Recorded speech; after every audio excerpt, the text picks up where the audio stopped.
You wake up in a small, creaky house just outside the town walls. The sun is barely up, and already your stomach twists with dread. Your name isn't well known, not in a good way at least. Everybody just calls you the executioner. You didn't exactly pick this job. Maybe your father was one before you, or you took it out of desperation.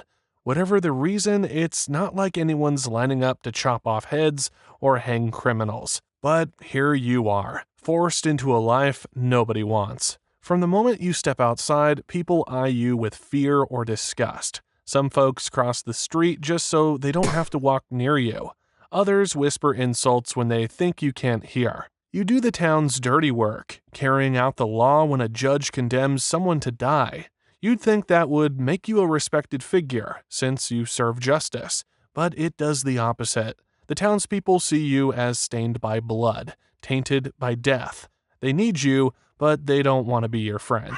Your day starts with chores, like everyone else's. You might feed a few chickens or check on your worn-down horse. But you can never forget that your real duty involves a sword, an axe, or a noose. Sometimes you get orders to whip someone or cut off a thief's hand. It's not just about executions. The law requires all sorts of punishments, and guess who has to deal them out? You do. That's how you earn your bread, and it's never enough to buy you comfort, let alone respect. When you walk into the marketplace, vendors hush their voices. They might sell you meat or bread, but they make sure not to touch your hand. It's as if your very skin is cursed. Some believe if they shake hands with you, they'll share your guilt. Others fear your touch brings bad luck or evil spirits. Forget about friendships.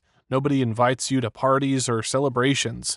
You live in an odd bubble, cut off from the town around you. On days you have to carry out an execution, your morning feels heavy. You head to the jail where the prisoner awaits. Maybe you've had nightmares about it the night before. After all, you're about to end a life, sometimes more than one. You'll lead the condemned out to a wooden platform, where a crowd gathers. People press forward, eager or scared to watch. As you climb the steps, you see the wide eyes of your client, who might be crying, cursing, or silent in shock. You just want to look away, but this is your job. When the moment comes, your heart races. You try to swing the blade true and fast, because a clean blow is supposed to be merciful. But mistakes happen. Axes dull, ropes snap, or the victim struggles. The crowd might cheer, groan, or gasp in horror. Either way, you're the central figure in a bloody spectacle. And once it's over, the townspeople might toss coins at your feet or call you names. You can't even breathe a sigh of relief because you know you'll carry the memory of this day forever. Afterward, you have to clean up.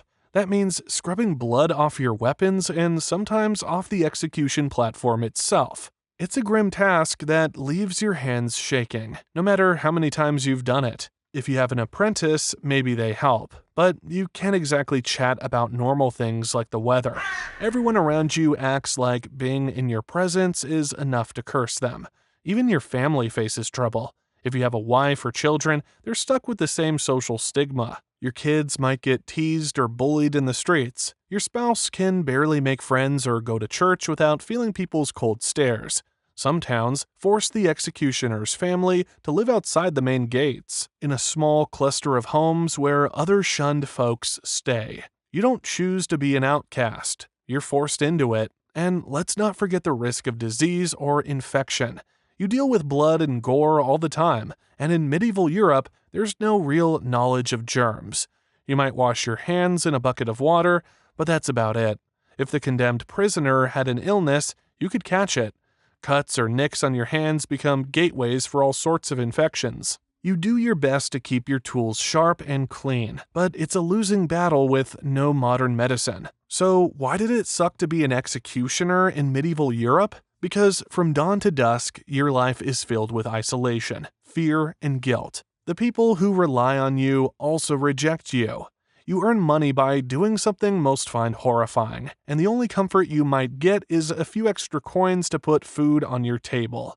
But even that food tastes bitter when nobody else wants to share a meal with you. Whether you're chopping off a thief's hand or hanging a bandit, You're reminded each time that you're alone in this grim profession, stuck dealing out death for a world that hates the sight of you. When it's all over and you try to sleep, you can't ignore the images in your head. You can't unhear the crowd's cheers or the condemned person's last words. No matter how many times you swing that axe or tighten that noose, you'd never really get used to it. And in a time when superstition runs deep, people might say you're marked by evil spirits or dark magic. You'd trade it all for a quiet life as a blacksmith or farmer. But you don't have that choice. This is who you are, and the shadow of your profession follows you wherever you go. That's why it truly sucked to be an executioner in medieval Europe.